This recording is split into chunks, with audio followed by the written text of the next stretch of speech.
بسم اللہ الرحمن الرحیم۔ السلام علیکم پروفیسر صاحب۔ وعلیکم السلام ورحمۃ اللہ وبرکاتہ۔ ماشاءاللہ دوبارہ ملاقات ہو رہی ہے۔ جی ماشاءاللہ، اللہ تعالیٰ نے سامان پیدا کیا ہے، بہت شکریہ۔ 3 مئی 2023 کو جی حضور انور نے خطبہ جمعہ ارشاد فرمایا، بصیرت احمدی مسلمان میں نے سنا کہ حضور نے یہ کہا کہ جو موجودہ حالات ہیں ان حالات نے متکبروں کے منہ توڑنے کے بھی سامان پیدا کر دیے ہیں، اور اب لگ رہا ہے کہ ان کے غرور توڑنے کے لیے بھی اللہ تعالیٰ نے کارروائی شروع کر دی ہے۔ ان کا تکبر اب ٹوٹنا شروع ہو گیا ہے۔ یہ فلسطین اور اسرائیل کی جو سچویشن ہے اس پہ بحیثیت تاریخ دان حالات حاضرہ پہ بھی آپ نظر رکھتے ہیں، آپ ان الفاظ کو کیسے دیکھتے ہیں؟ بسم اللہ الرحمن الرحیم۔ بحیثیت تاریخ کے طالب علم، یہ ایک بہت بڑی میں سمجھتا ہوں جو تکبر ٹوٹنا شروع ہوا ہے، یہ بہت بڑی ایک امید کی کرن ہے۔ مجھے یہاں مولانا روم کی ایک مثنوی سے ایک حکایت یاد آ رہی ہے۔ جی مولانا روم بیان فرماتے ہیں کہ ایک مرتبہ کوئی صرف و نحو کا عالم وہ کشتی پہ سوار ہو گیا، تو اسے بڑا غرور تھا، تکبر تھا اپنے علم پہ۔ تو اس نے ملاح سے پوچھنا شروع کیا کہ بھی آپ یہ بتائیں کہ آپ نے کوئی نحو کی کتاب پڑھی ہے؟ اس نے کہا کہ نہیں جی، میں نے تو کوئی کتاب نہیں پڑھی نحو کی۔ تو اس نے کہا کہ بڑے افسوس کی بات ہے، تم نے تو اپنی آدھی زندگی ضائع کر دی۔ تو تھوڑی دیر بعد کشتی جو ہے وہ بھنور میں پھنس گئی۔ اچھا۔ تو وہ جب بھنور میں پھنس گئی اور ہچکولے کھانے لگی، تو ملاح نے پوچھا کہ جناب آپ کو تیرنا آتا ہے؟ کہنے لگے نہیں مجھے تو تیرنا نہیں آتا۔ انہوں نے کہا تو پھر تو آپ نے زندگی اپنی ساری تباہ کر لی۔ تو بات یہ ہے، مولانا روم اس سے یہ سبق دیتے ہیں کہ دریا میں جب آدمی، دریا کی یا سمندر کی یہ خصوصیت ہے کہ یہ مردے کو اٹھا لیتا اپنے اوپر اور زندہ جو ہے وہ ڈوب جاتا ہے۔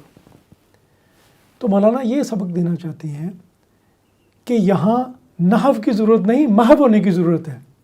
جب خدا تعالیٰ میں کوئی بندہ فنا ہو جاتا ہے، فانی فلا ہو جاتا ہے، تو وہ قدرت جو ہے، نیچر جو ہے اسے اٹھا لیتی ہے۔ جب کوئی بندہ فانی فلا ہو جاتا ہے، اللہ کی رضا کے تابع ہو جاتا ہے، تو وہ یہ سبق دینا چاہتے ہیں کہ اللہ اپنا تکبر چھوڑ دو اور خدا کی رضا کے تابع ہو جاؤ، تاکہ تمہیں پھر اس مشکل سے تمہیں باہر نکل۔ تو یہ ایک امید کی کرن، اگر جب تکبر ٹوٹنا شروع ہو گیا ان کا، اگر تو یہ بہت بڑی امید کی کرن ہے، کیونکہ سب سے بڑی رکاوٹ ہی جو بندے کا تکبر ہے کہ میری سپیریورٹی ہے، میں بالا ہوں، دوسرے میرے رائٹ زیادہ ہیں، تو اور دوسرے کو کیا حق پہنچتا ہے جی۔ وہ اس قدر ظلم اس کے نتیجے میں ہوتا ہے، اس سوچ کے نتیجے میں۔ اب سارا دنیا میں جو فساد ہوا ہے، ریشزم ہوا ہے، پھر وہ نازیزم آیا، اس سے یہودی وہاں سے نکلے، پھر انہوں نے شروع کر دیا، وہی پریکٹس انہوں نے شروع کر دی ہے وہ لوگوں پہ، مظلوموں پہ۔ تو اس کا پھر اندر سے رد عمل آیا ہے جی۔ انسان کی فطرت میں وہ شہادت ہے، شہادت الہی انسان کی فطرت میں، کائنات میں بھی ہے اور انسان کی فطرت میں بھی، دل میں بھی ہے۔ تو لہٰذا جب انہوں نے دیکھا ہے، ان کے اپنے لوگوں نے دیکھا ہے جب کہ ظلم ہوتا ہوا، وہ خود نکلے ہیں باہر۔ تو اس سے اللہ کرے کہ یہ جو ہے یہ ان کو ریئلائزیشن ہو اس کی، اور ان کے لیے کوئی امید کی کرن پیدا ہو۔ بالکل، آپ نے کہا کہ اندر سے ہی مخالفین پیدا ہو رہے ہیں۔ سیز فائر کی بھی بات کر رہے ہیں، حضور نے اس کا بھی تذکرہ کیا۔ حضور نے فرمایا کہ گو بظاہر بعض حلقوں کی طرف سے یہ تاثر ہے کہ سیز فائر کچھ عرصے کے لیے ہو جائے، لیکن جو حالات نظر آ رہے ہیں اس سے لگتا ہے کہ اگر ہو بھی جائے تو تب بھی فلسطینیوں پر ظلم ختم نہیں ہوگا۔ یہ امن کی باتیں، اب تو دنیا میں بڑے بڑے ادارے بھی بن گئے ہیں، پہلے بھی، اب یہ 70 سالہ تاریخ ہے ظلم کی، اس میں پہلے بھی کبھی اس طرح معاہدے ہوئے، ٹوٹے، کوئی کوشش ہوئی؟ دیکھیں میں کیا بتاؤں، یہ جو ظلم اور زیادتی کا یہ جو داستان ہے، جی، کہاں تک سنو گے، کہاں تک سناؤں؟ تو وہ مسئلہ یہ ہے کہ 1947 میں یہودیوں کے پاس فلسطین میں 6% زمین تھی اچھا اور ان کی آبادی 33% تھی. اور جب یو این او میں یہ معاملہ پہنچا اور یہودی ریاست جو وجود میں آئی اس میں ان کو 56% زمین دے دی گئی، حالانکہ 94% زمین جو تھی وہ فلسطینیوں کے پاس تھی. آبادی کے لحاظ سے یہ تناسب بھی ٹھیک نہیں تھا. اس کے بعد کیا ہوا ہے کہ 1948 میں حالانکہ حضرت چودھری صفی اللہ خان صاحب نے وارن کیا جی عرب ملکوں کو کہ بھئی ایسا جنگ نہ کرنا بغیر تیاری کے، ان کی تیاری بہت ہے. جی لیکن جب انہوں نے اس کے اسرائیل کے قیام کا اعلان ہوا، انہوں نے جنگ شروع کر دی، اس کے نتیجے میں 78% رقبے پہ اس نے قبضہ کر لیا اور 67 میں مزید قبضہ کر لیا، بلکہ گولان ہائٹس پکڑ لیا، اردن کا پکڑ لیا، مصر کا پکڑ لیا. تو وہ اب کیا کہتا ہے، وہ یہ کہتا ہے کہ میں 67 کی سرحدوں پہ اب وہ نہیں کہتے 48 پہ چلا 67 کی سرحدوں پہ واپس چلا جائے. وہ کہتا ہے نہیں میری سیکورٹی خطرے میں ہے. وہ تمہاری سیکورٹی خطرے میں ہے، تمہاری زمین 6% تھی، وہ تم 78 تم نے لے لی ہے، ٹھیک ہے. اور یہ جو لوگ وہاں سے رہ رہے ہیں اور تم لوگوں کو رائٹ ہے ہر چیز کا، ان کو کوئی رائٹ نہیں ہے. جن کے پاس 94% زمین تھی ان کو کوئی رائٹ نہیں، نہ سیکورٹی کا، نہ کوئی رہنے کا، نہ کسی سے وہ آزاد رہ سکتے ہیں. سارے رائٹ آپ کے ہی ہیں. تبھی تو ادھر کہہ رہا ظلم اور زیادتی کی انتہا ہے. اور مسلسل اوسلو کارڈ ہوا، دیکھیں اوسلو کارڈ کرنے والا جو تھا پرائم منسٹر یہ یہودی رابن تھا، وہ اسے ایک دہشت گرد حملے میں ایک انتہا پسند یہودی نے ہلاک کیا ہے. یعنی اندر بھی بڑی انتہا پسندی ہے. اور یہ بلکہ راس رابن ایک ہے، اس نے بارک اوباما کے ساتھ کام کیا، ایکسپرٹ ہے ان معاملات میں. کہتا 30 سال میں نے کام کیا. کہتا میں 30 سال سے کام کر رہا ہوں یہ فلسطین اور اسرائیل کے مسئلے پہ. کہتا ہے کہیں دیکھیں آپ کبھی لو، کبھی امید کی کرن جاگ جاتی ہے، کبھی ہو جاتی. 2000 میں اس نے بتایا معاہدے کے قریب تھے تو میں نے اسے کہا اس کے اسرائیل کے پرائم منسٹر سے کہ ان کی وہ جو اسٹیٹ کا حق ہے مان لیں، ان کو 2 اسٹیٹ سولوشن جو ہے ان کی آپ تسلیم کر لیں. کہنے لگا نہیں، اگر مان لیا تو پھر تو یہ جب اگر ہم نے مان لیا ٹھیک ہے وہ ریاست وجود میں آ گئی ہے، تو ہمیں وہ کہیں گے 67 کی سرحدوں پہ چلے جاؤ، اور پھر ہمیں 67 کی سرحدوں پہ اگر جائیں گے تو ہماری سیکورٹی خطرے میں آ جائے گی. یعنی ہماری سیکورٹی بڑی عزیز ہے، دیکھیں لیکن ان کا رائٹ نہیں ہے. مطلب ہے کہ دفاع کا حق تو ہر ایک کو ہے، ان کو بھی ہے. تو اگر وہ کہہ رہے ہیں کہ ان کو خطرہ ہے، اور آج کل حماس سے بھی ان کو خطرہ تھا. دفاع کا حق صرف انہی کو ہے، دوسروں کو نہیں ہے. 47 میں جن کے پاس 94% زمین ہے اور یو این او نے غلطی سے مطلب ظلم کر کے دے دی ہے ان کو 55-56% زمین، اور ان لوگوں کا کوئی رائٹ نہیں ہے. ان کے بھی تو کوئی رائٹ ہونے چاہیے. وہ مجھے اس کی یاد آتی ہے ٹائنبی کی بات. انہوں نے کہا کہ عجیب و غریب دنیا ترقی کر گئی ہے، لیکن ہر چیز پہ قابو پا لیا ہے، لیکن بعض اوقات کبھی ایسا قحط پڑتا ہے جس کی مثال نہیں ملتی. اور ایک طرف ہیومن رائٹس کے معاملے میں وہ کہتا ہے اتنی اویئرنیس ہو گئی ہے کہ جانوروں کے حقوق بھی پہچانے گئے ہیں، لیکن جو ظلم زیادتی آج دیکھنے میں آتی ہے اس کی کوئی مثال نہیں ملتی. اتنا ظلم اور اتنی زیادتی. پروفیسر صاحب آپ نے ذکر کیا، میں اپنے اس جو سوال میں نے کیا تھا اس کی طرف میں دوبارہ آتا ہوں، لیکن آپ نے اپنی گفتگو میں یہ دور معیاروں کا ذکر کیا جو حضور نے بھی اپنے خطبے میں کیا، لیکن اس کے ساتھ بہت بڑا ایک انتباہ بھی ہے. حضور نے فرمایا یہ بڑی طاقتوں کے بارے میں، اللہ تعالیٰ دنیا کی بڑی طاقتوں کو عقل دے، وہ انصاف سے کام لیں، اپنے لیے ان کے اور اصول ہیں اور دوسروں کے لیے اور. یہی چیز پھر ایک وقت میں آ کے یو این کے ٹوٹنے کا باعث بھی بن جائے گی. دیکھیں وہ یو این او پہلے دیکھیں لیگ آف نیشن ٹوٹی ہے نا اسی وجہ سے، نہیں کہ دورے معیاروں کی وجہ سے. سوال یہ ہے کہ حضور ایت اللہ تعالیٰ بن نصر العزیز جو ہیں وہ 2012 سے خطوط عالمی رہنماؤں کو انہوں نے لکھے ہیں، انتباہ بھی فرمایا ہے، اور اس کو خاص طور پہ انہوں نے مینشن کیا ہے دوہرے معیار کو انصاف کے دن. میں خیال ایران کے صدر کو جو خطوط لکھے تھے اس میں آپ نے یہ فرمایا ہے. اب سوال صرف یہ ہے کہ جب سیکنڈ ورلڈ وار کا آغاز ہوا 1939 میں، تو وہ چرچل نے پوچھا، بڑی صورتحال خراب تھی، گرم سچویشن تھی بڑی. جی. تو چرچل نے پوچھا کہ اپنے لوگوں سے، انہوں نے کہا جی بہت، جب اس کے وزیر اعظم تھا خبر دی گئی تو اس نے کہا کہ کیا ہماری عدالتوں میں انصاف ہو رہا ہے؟ انہوں نے کہا جی جی بالکل بالکل. انہوں نے کہا پھر کوئی مسئلہ نہیں ہے. اب میں یہ پوچھتا ہوں کیا عالمی تناظر میں ہم کہہ سکتے ہیں کہ جو مظلوم قومیں ان کے ساتھ انصاف ہو رہا ہے؟ ظاہر ہے جواب نہیں. اب جب انصاف نہیں ہو رہا تو پھر وہ ادارہ جو انصاف نہیں کرتا وہ قائم رہے گا؟ ظلم اور ناانصافی تو نہیں چل سکتی نا. ویٹو کی پاور کفر کی بنیاد پہ سلطنتیں قائم رہ سکتی ہیں، ظلم کی بنیاد پہ نہیں ہے. تو جو ادارے انصاف نہیں قائم کریں گے ان کی کیا اہمیت رہ جائے گی؟ لیکن وہ کہتے ہیں نا جی دنیا انصاف قائم ہے، اسی لیے تو پوری دنیا ان کا کیا کہتے ہیں، انصاف قائم نہیں ہے، توازن انہوں نے قائم کیا ہوا ہے، لیکن اس میں ایک بڑا زوردار پوٹینشیل ہے. بھائی چائنا ہے، وہ بھی ایک پوٹینشیل ہے. ایک وہ نارتھ کوریا ہے، وہ بھی ایک پوٹینشلی خطرہ ہے، اور ان کو بھی، ان کے بھی بعض معاملات ان کے ساتھ لے کے جائیں گے. اگر آپ ایسا انصاف کا ادارہ نہیں قائم کریں گے جس کی ریپوٹیشن لوگ اعتماد کریں گے جس پہ، تو پھر آپ مستقبل میں یہ ادارہ آپ کا بھی سپورٹ نہیں کر سکے گا. اگر وہ وہاں ظلم کریں گے، وہاں اگر کوئی اٹھائیں گے تو پھر یہ ادارہ آپ کو بچا نہیں سکے گا.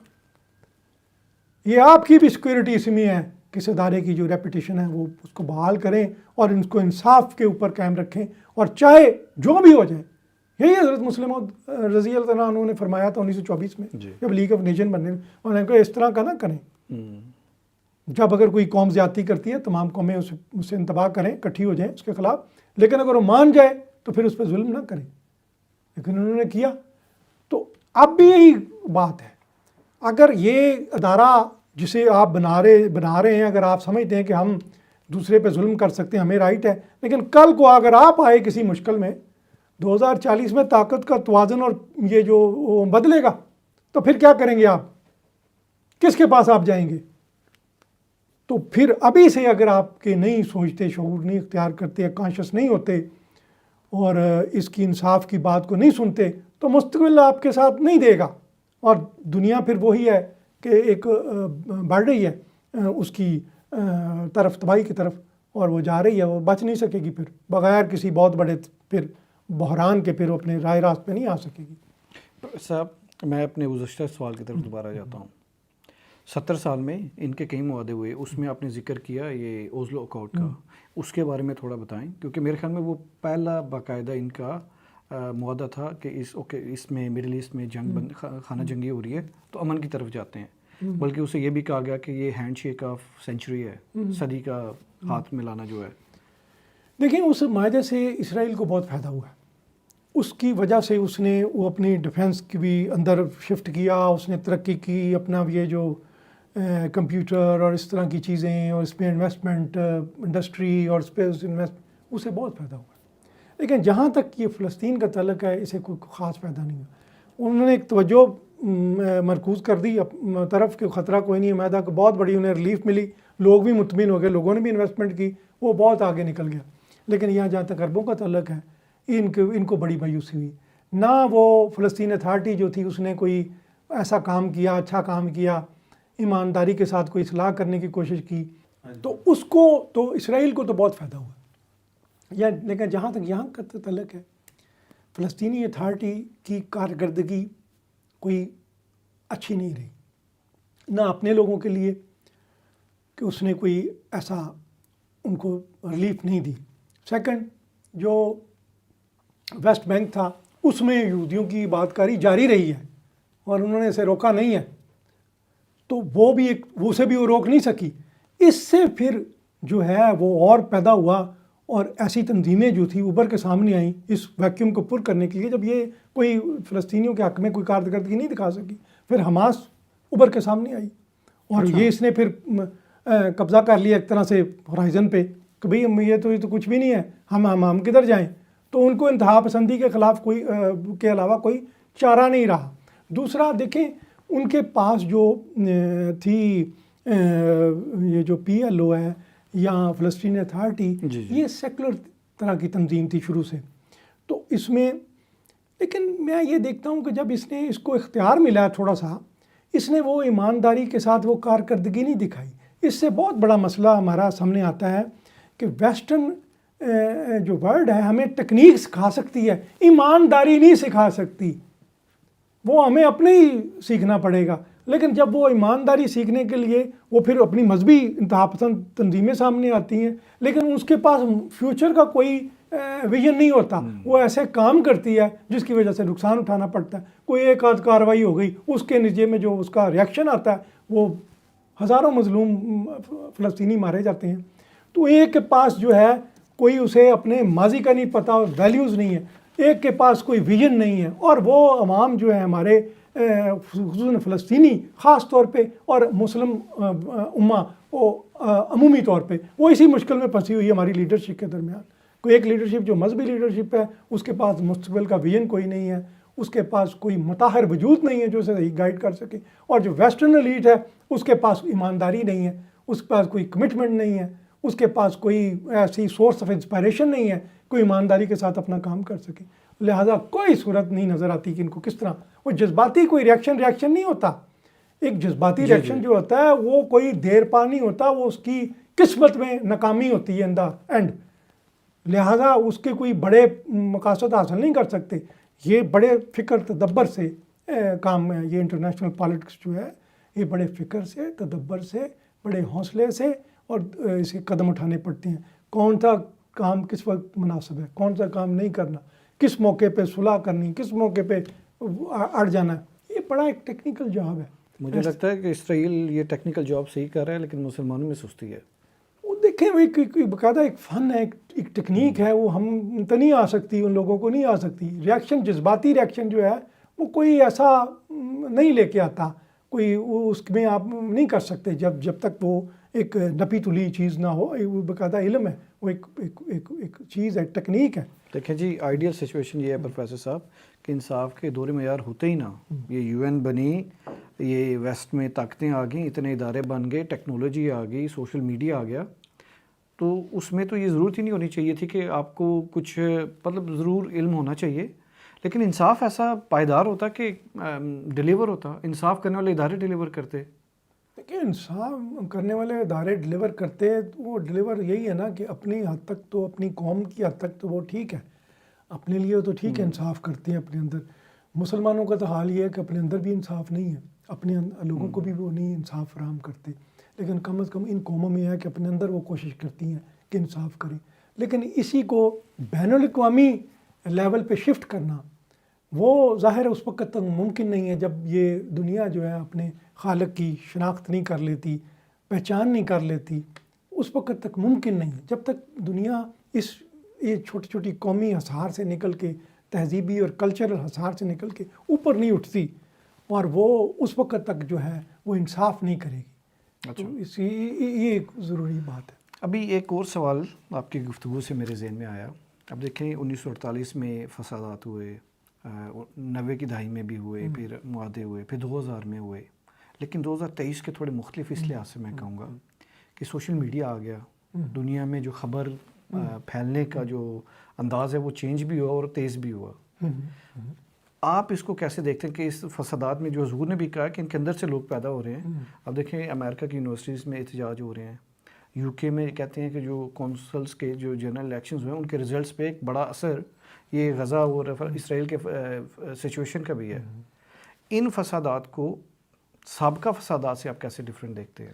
دیکھیں بات یہ ہے کہ ان فسادات کو سابقہ فسادات سے جو ہم دیکھ رہے ہیں یہ ریئیکشن ہوا ہے. اب دیکھیں عراق کی جب وار ہوئی ہے اس وقت لاکھوں لوگ باہر نکلے ہیں، کیا لیکن وہ روک نہیں سکی، انہیں نکلے ہیں. وہ بعد میں انہوں نے کہہ دیا جی معذرت جی ہمیں پتہ نہیں چلا تھا جی ویپن آف میس ڈسٹرکشن وہ تیار کر رہا ہے، ہم سے غلطی لگ گئی ہے.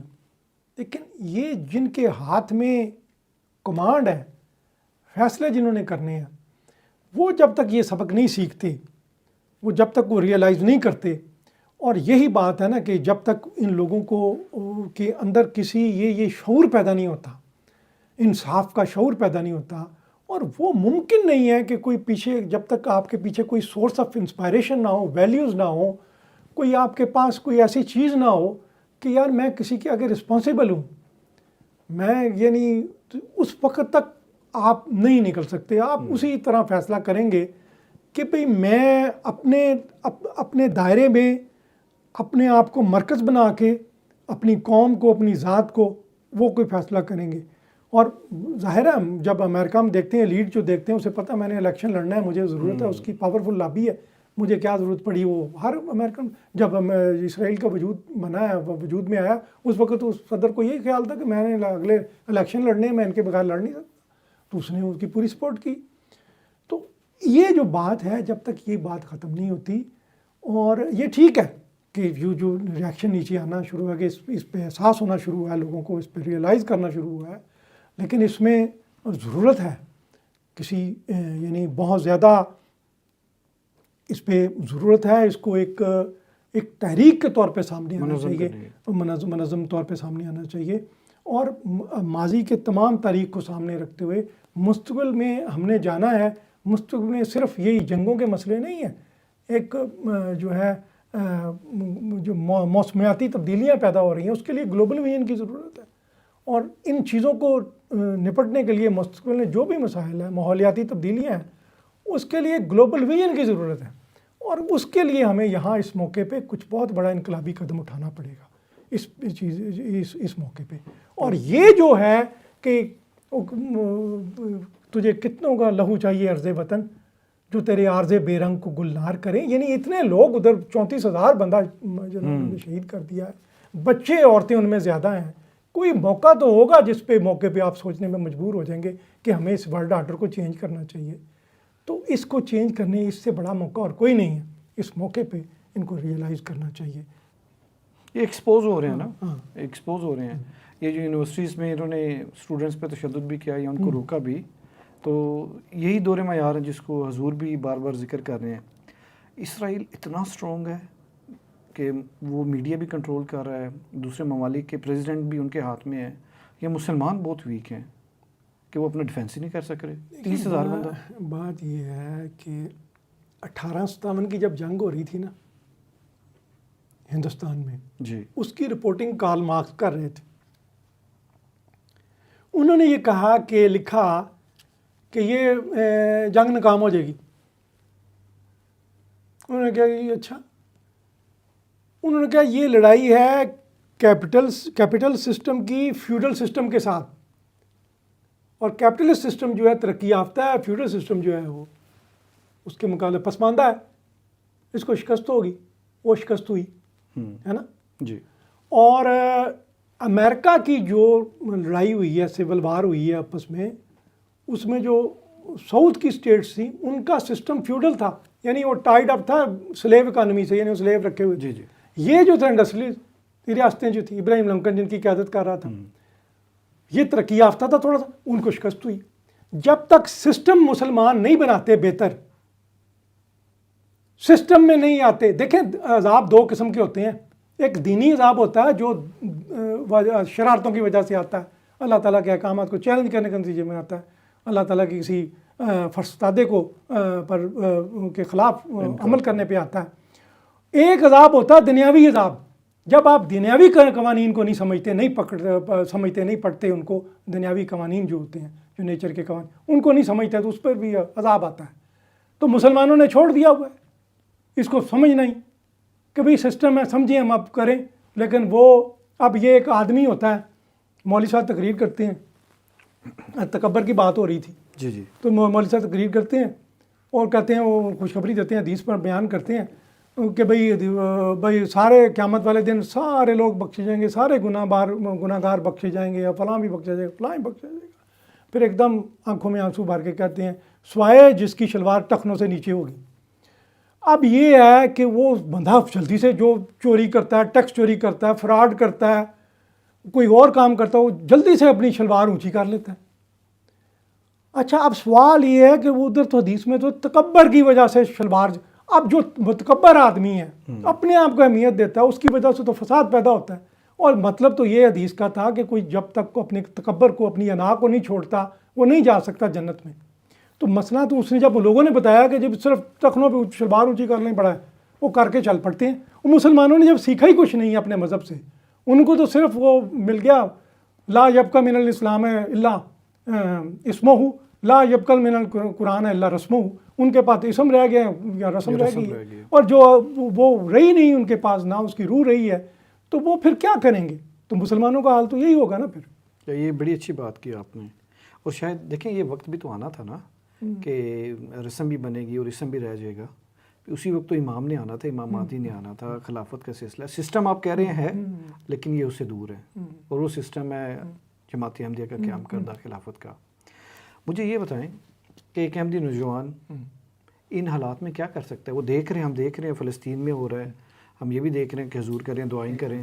تو پروفیسر صاحب آپ نے اپنی بات میں ایک نقطہ بیان کیا کہ دیکھیں سوشل میڈیا کی وجہ سے چیزیں سامنے آ رہی ہیں، لوگ دیکھ رہے ہیں کہ 30-35 ہزار بندہ جس میں بچے اور عورتیں ہیں ظلم میں قتل ہو رہے ہیں، جان گنوا رہے ہیں، قحط پڑ رہے ہیں۔ ہر کوئی اپنے اپنے رنگ میں اپنی جو ان کے معیار ہیں، جو تعلیمات ہیں، اس کے رد عمل میں کوئی احتجاج کر رہا ہے، کوئی جیسے بھی اپنی رائے کا اظہار کر رہا ہے۔ اس میں ایک احمدی نوجوان کی حیثیت سے یا بحیثیت احمدی میں کیا کر سکتا ہوں جب یہ میں ظلم دیکھتے ہیں فلسطین میں ہو رہا ہے؟ میں کیا کر سکتا ہوں؟ دیکھیں بات یہ ہے، دنیا کا مستقبل جو ہے وہ ڈپینڈ اس بات پہ کرتا ہے، انحصار اس کا اس بات پہ ہے کہ دنیا اپنے حقیقی مالک کو، حقیقی خدا کو شناخت کرے، پہچان لے۔ جی، اس کے بغیر ممکن نہیں ہے۔ اب یہ ہے کہ وہ کہتے ہیں اب کیسے پہچان لیں؟ اگر پہچان نہیں رہی تو پھر کیسے ہو سکتا ہے؟ کیسے ہو سکتا ہے؟ جی، تو وہ کہتے ہیں کہ بابا غلام فرید جو چاچڑا شریف والے تھے، وہ گزرتے تھے ایک جگہ، ایک وہاں کوئی مجذوب تھا، وہ پوچھتا رہتا تھا، ہر وقت پوچھتا تھا سائیں عید کدن؟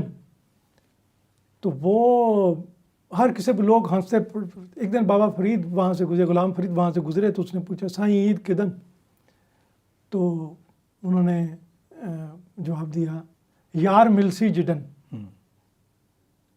تو پھر اس مجذوب نے روتے ہوئے پوچھا یار ملسی کدن؟ انہوں نے آگے سے کہا کہ میں مرسی جدن، یعنی ایگو ختم ہو گئی ہے، نا قبر ختم ہو گئی، بالکل۔ تو پھر اس نے پوچھا میں مرسی کدن؟ تو بابا فرید نے جواب دیا یار تقسی جدن۔ تو ہم کیا کر سکتے ہیں؟ ہم دعا کر سکتے ہیں، جیسے حضور نے فرمایا، حضور اللہ تعالیٰ بن نصر العزیز نے، ہم دعا کر سکتے ہیں، اس دعا کے نتیجے میں یار تک لے تو بات بن جائے گی۔ تو غیر ممکن کو ممکن میں بدل دیتی ہے دعا۔ اے میرے فلسفی حضور دعا دیکھو تو۔ بہت خوب، آپ نے ساری گفتگو کا خلاصہ کر دیا کہ تکبر بھی ٹوٹے گا اللہ تعالیٰ سے جب رابطہ ہوگا۔ اللہ کرے کہ یہ دنیا اللہ تعالیٰ کے حضور جو کہ عافیت کے حصار میں آئے اور امن کو پالے۔ آمین۔ پروفیسر صاحب بہت شکریہ آپ کا۔ جزاک اللہ حسن الجزا۔ ڈاکٹر صاحب۔